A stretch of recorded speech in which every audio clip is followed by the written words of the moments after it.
Hello there. This is a video response to Moses McCormick's question of the week, number, I think it's 14. Yeah, question of the week number 14. He's basically asking, what does it mean to get by in a foreign language, and what does it mean to be in an intermediate level? As far as the intermediate level, I really can't answer that because I'm not really at an intermediate level with some of the languages I'm learning. With one language, Spanish, I'm at like a high beginner, but I wouldn't say that I'm at like a intermediate level yet.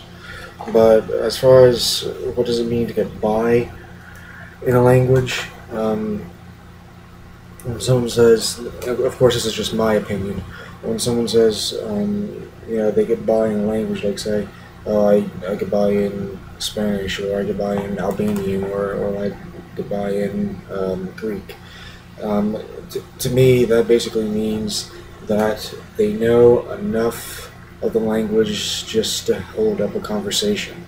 Like, if they were speaking to a native speaker, yes, they could uphold a conversation, but as far as doing anything above that, they probably wouldn't be able to do that.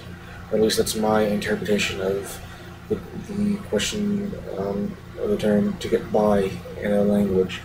I would say basically that one would be able to communicate basic sentences in the language, basic phrases, probably be able to speak with a native speaker, not in depth, but very well. Well, not very well, just enough to get by. And also, another way I would think, as far as what does it mean to get by in a language, maybe you can recognize, not tons of vocab, but a lot of vocab you can recognize, and a lot of phrases in the language you could probably recognize. And maybe you can familiarize yourself with a few words without, say, carrying around a dictionary.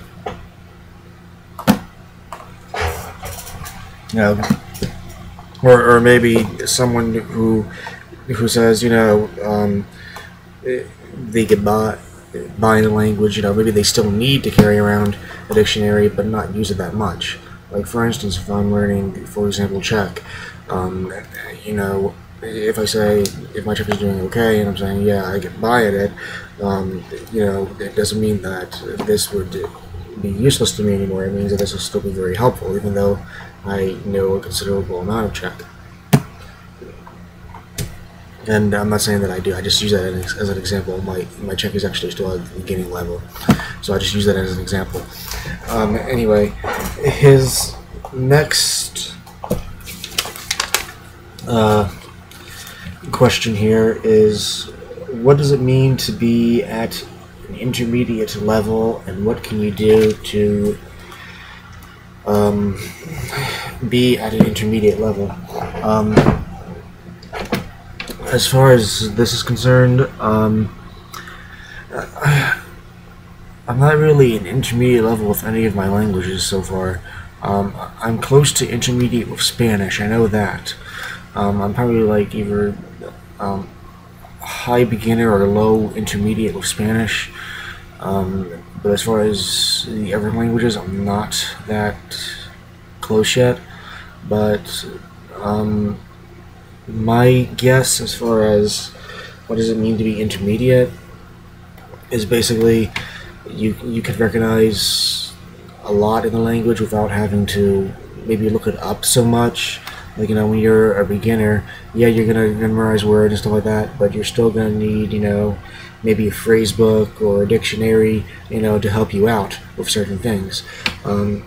As far as what it means to be intermediate, as far as I'm concerned, is maybe you use the phrase book less, you use the dictionary less, and these phrases can easily come to you like that, rapidly, without even thinking. At least that's what I think intermediate level is for me. And what can you do to reach an intermediate level? The some of the things that I would recommend, or some of the stuff that I'm currently doing with some of my languages, I'm doing repetition. Repetition is something that I highly recommend for those who are on the same path that I am, trying to be intermediate in a language. I, write, constantly speak it, constantly listen to it. Go over it several times. And not just one day. Do it, a few times a day or a few times a week. You know, um, that's one way you can reach intermediate level. That's one of the ways that I'm trying to reach the intermediate level in a few languages. I'm still a beginner in a few of them. Now, as far as what can you do at an intermediate level, I would probably guess, I'm not really at an intermediate level, like I said before, but if I had to guess what you could do at an intermediate level, I would say, like, maybe watch television or listen to radio stations in your targeted language, read novels in your targeted language, maybe do, or participate in forums. I know that Moses has mentioned about online forums. You could probably do a bit more in that. There's tons of stuff you can do when you reach an intermediate level. There's only a few things you could do at like a beginner, which is where I'm at right now. But then again, I'm just giving my opinion on the intermediate level. Like I said before, I'm not intermediate in any language so far. I'm close with Spanish, but not quite there. So, anyway, that's just my hypothesis on this stuff, and that's it.